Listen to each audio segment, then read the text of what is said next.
और आइए अब बात कर लेते हैं मार्केट मंत्रा की। अमेरिका में इंटरेस्ट रेट कम होने की संभावना है। भारत का शुगर प्रोडक्शन बढ़ा है। श्रीलंका के टी एक्सपोर्ट में बढ़ोतरी देखने के लिए मिल रही है। यूक्रेन की इकोनॉमी में करीब 4% का अनुमान है। तो देखिए, आज मार्केट को लेकर अपडेट हम आप तक पहुंचा रहे हैं। भारत की बात करें, शुगर प्रोडक्शन बढ़ गया है। उधर श्रीलंका के टी एक्सपोर्ट में बढ़ोतरी देखने के लिए मिल रही है। यूक्रेन की इकोनॉमी में भी करीब 4% का नुकसान इस वक्त दर्ज हो रहा है। आकाश जिंदल जी, मार्केट एक्सपर्ट, इस वक्त हमारे साथ जुड़ चुके हैं। आकाश जी, आपका बहुत स्वागत करती हूँ। जिस तरह से अभी इस मार्केट की अगर ग्लोबली हम बात करते हैं, तो ये कह सकते हैं कि इंडिया के लिए फिलहाल गुड न्यूज तो जरूर नजर आ रही है, लेकिन अमेरिका में इंटरेस्ट रेट कम होने की भी संभावना है sir. Akanksha ji, you have put it very nicely. Hindustan के लिए गुड न्यूज जरूर नजर आ रही है, but as you have rightly hinted, state of Hormuz जो है वो बहुत बड़ा तनाव बना हुआ है, ना सिर्फ अमेरिका के लिए, ना सिर्फ गल्फ के लिए, मिडल ईस्ट के लिए, बल्कि पूरी दुनिया के लिए। तो वो हिंदुस्तान के लिए दिक्कत है। बिकॉज क्या था, जब थर्सडे रात को ऑनलाइन डॉक्यूमेंट साइन हुआ था, तो the impression which people like Akash Jindal and my organization akashjindal.in got, that now Strait of Hormuz will be opened and now petrol and diesel prices will drop.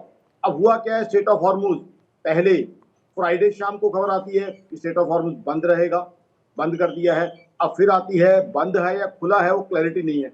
अब अगर state of Hormuz ही बंद रहता है, तो अगर war खत्म भी हो गई है, तो हिंदुस्तान के लिए तो मेन चीज स्टेट ऑफ हॉर्मुज थी।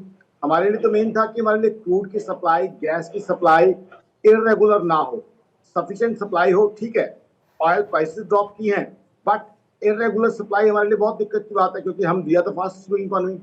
आज तो सिर्फ आकाश जिंदल या akashjindal.in नहीं, वर्ल्ड बैंक मान रहा है India is the fastest growing economy. IMF कह चुका है इंडिया जो है आज की तारीख में एक ग्रोथ इंजन है ग्लोबल इकोनॉमी का। तो ऐसे में अगर हमें सफिशिएंट एनर्जी नहीं मिलेगी तो कैसे काम चलेगा। मेरी ऑर्गेनाइजेशन akashjindal.in का मानना है कि हमारे प्रधानमंत्री साहब और उनकी टीम बहुत अच्छा काम कर रही है।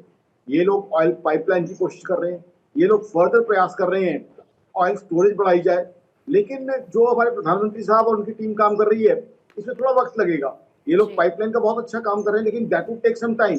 तब तक के लिए अब हमारी सरकार कोशिश कर रही है कि दूसरे सोर्सेज से क्रूड लाया जाए, दूसरे रूट से लाया जाए।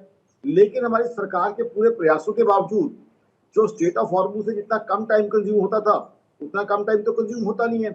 और पीछे ब्रेंट क्रूड के प्राइस भी बहुत बढ़ गए थे। 30 अप्रैल की बात करें, ब्रेंट क्रूड है टच $126 पर बैरल। जाहिर सी बात है, उसका इम्पैक्ट जो है हिंदुस्तान की इकोनॉमी पे आएगा। इसीलिए RBI ने CPI इन्फ्लेशन 5.1% तक प्रिडिक्ट कर दी थी और GDP ग्रोथ का डाउनवर्ड 6.6 तक प्रिडिक्ट कर दिया था। कारण क्या है, क्योंकि एनर्जी नहीं आ रही। अब इकोनॉमी जब बढ़ रही है तो वी नीड एनर्जी। अभी तक जो है हम पूरी तरह इलेक्ट्रिक व्हीकल्स पे, ना तो इलेक्ट्रिक व्हीकल पे शिफ्ट हुए हैं, ना ही ब्लेंडिंग पे आए हैं। तो इसमें दिक्कतें तो है। हिंदुस्तान अच्छा चल रहा है, बट ग्लोबल प्रॉब्लम की वजह से, as you rightly hinted out Akanksha ji, दिक्कतें हैं हमारे लिए। बहुत बहुत शुक्रिया सर आपका हमारे साथ जुड़ने के लिए और इस पूरे प्रेडिक्शन के लिए। तो देखिए, इंटरनेशनली हम समझने की कोशिश कर रहे थे कि मार्केट की सिचुएशन अब किस तरह की है।